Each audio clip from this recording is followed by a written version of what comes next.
Hey guys, I'm Dov, and today I'm back with more Total War Warhammer 2 multiplayer action. We're here today with another vanilla build. Dark Elves, no DLC style, going to be taking on Norsca. So let's get to it. I've got Marathi leading the way here. She's on foot, and just to talk about her kit, she's got a very light kit. Only Soul Stealer, plus Wand of Caradron. And, of course, the two debuffs, Heartrender and Darksword, and Enchanting Beauty.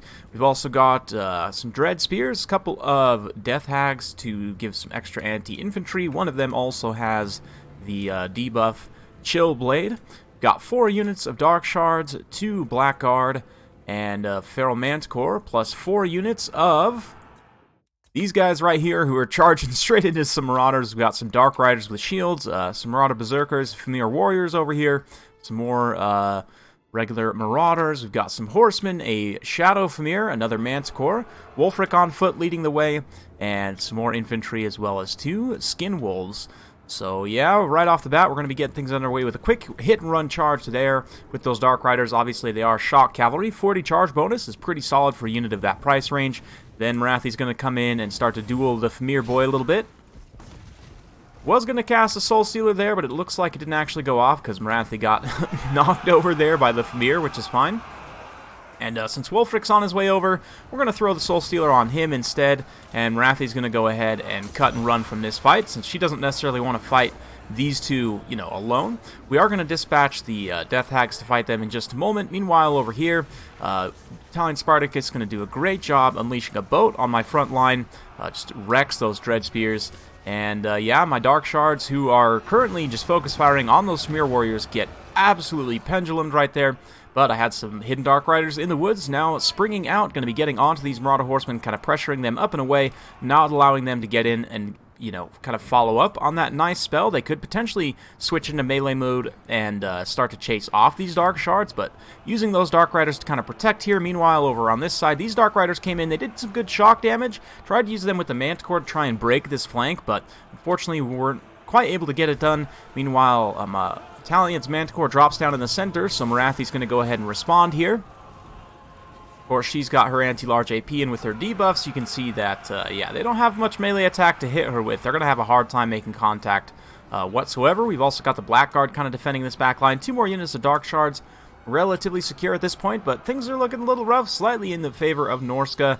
These 2 Dark Riders had gotten free and are just kind of trying to clean up these 2 isolated Marauders out on this flank. Another great Soul Stealer in the center pocket hits a ton of these units, especially those Famir are going to be very vulnerable to that Soul Stealer effect.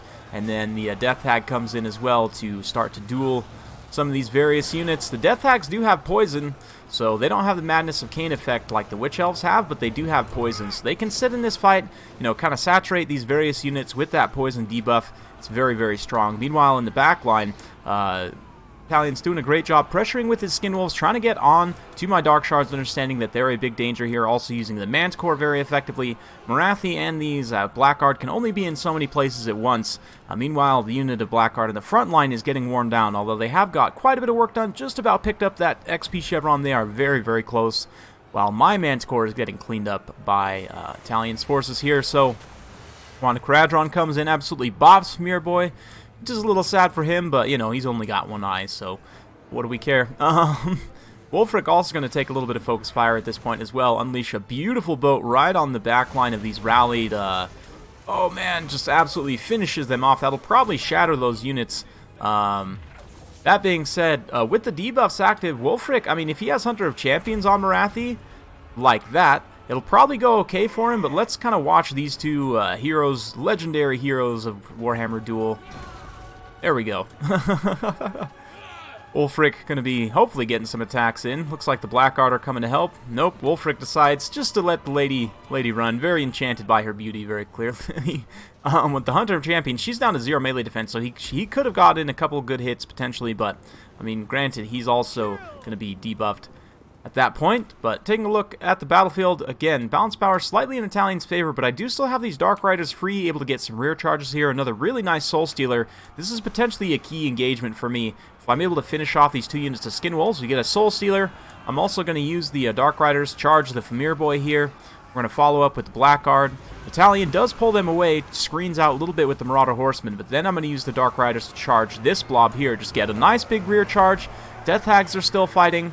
Marathi's now fighting in this pocket as well, just debuffing everything in this big blob. You can see those smear down to only 11 melee attack with all those debuffs active from Marathi. So, well, and the Chill Blade, not to mention from the Death Hag.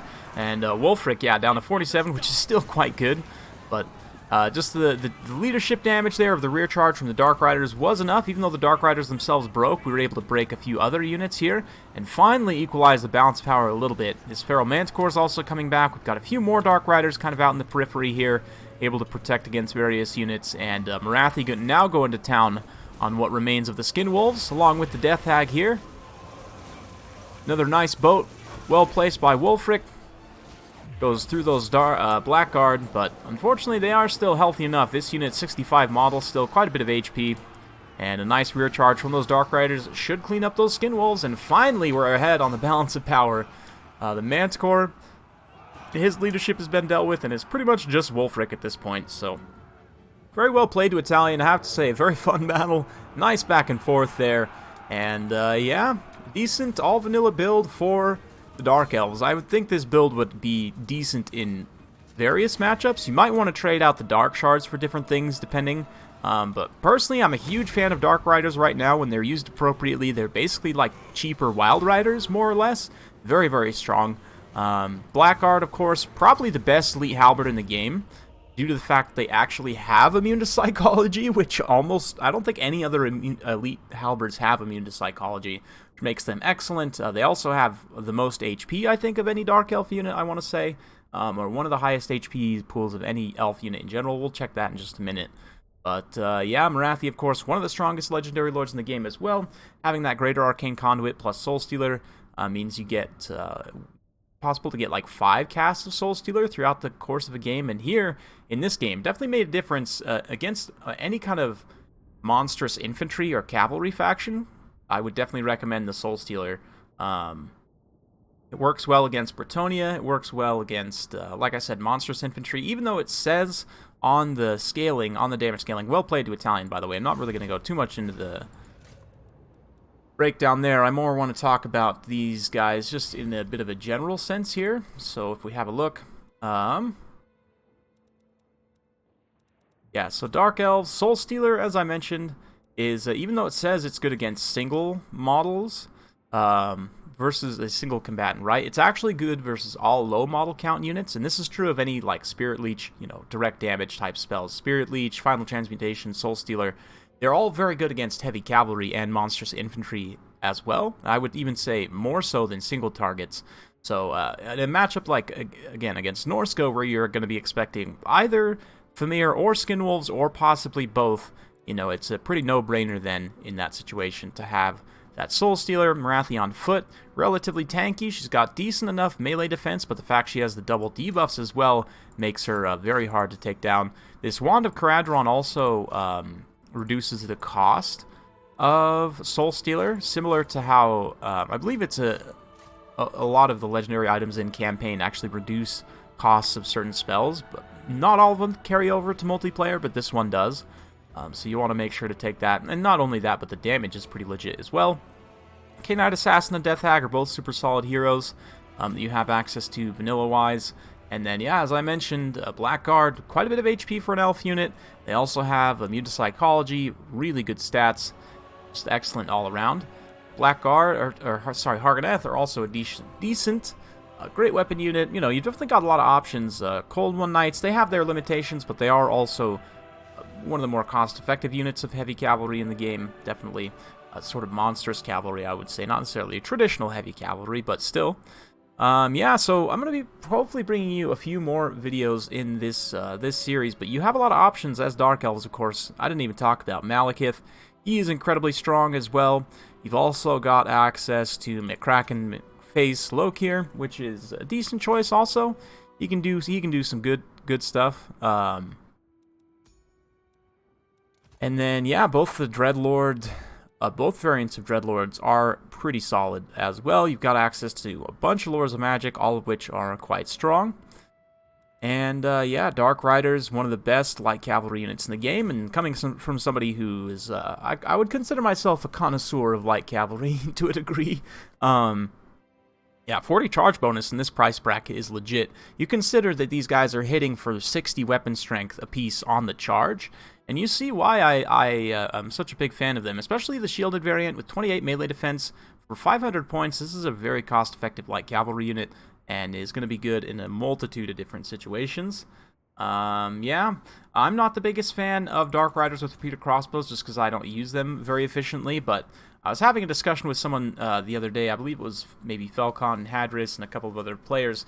We were just kind of agreeing that Dark Riders are more like mounted skirmish infantry, because they can't shoot 360, they can't fire while moving, they operate a lot more like infantry skirmishers, they just have the model count and speed of a cavalry unit and count as large, right? So, yeah, in using them more like infantry skirmishers that just have extra mobility, you'll find them to be quite a bit more effective. I tend to use them more as like traditional skirmish cavalry, I think, which is why I have such a big problem using them effectively. But yeah, Hydra is also a super solid monster. Pharaoh Manticore is always good at this price range. Super solid choice as well. Got an artillery piece, pretty decent artillery piece. A lot of people seem to forget that the Reaper Bolt Thrower exists on the Dark Elf roster, but you can actually take like 3 to 4 Bolt Thrower builds and surprise people, especially if you're going something like, I don't know, 3 to 4 Bolt Throwers, you protect with Cold One Knights, and a bunch of Dark Riders, so you kind of have that like bow and cavalry, you know, strategy, but instead, you know, you actually have bolt throwers rather than traditional bows. Anyway, you can definitely go in a lot of different directions, and a super flexible roster, even without the DLC units, means that Dark Elves are in a pretty good spot. They've long been a very strong faction, and that certainly is still the case if you don't have access to their DLCs, but they do, of course, help. That's it for today. Hopefully you guys enjoyed watching. Hopefully I haven't rambled on too much. If you do like this sort of content, be sure to like, subscribe, hit that bell notification button so every time I upload a new video, you'll be notified. Thanks again for watching, and we'll see you next time.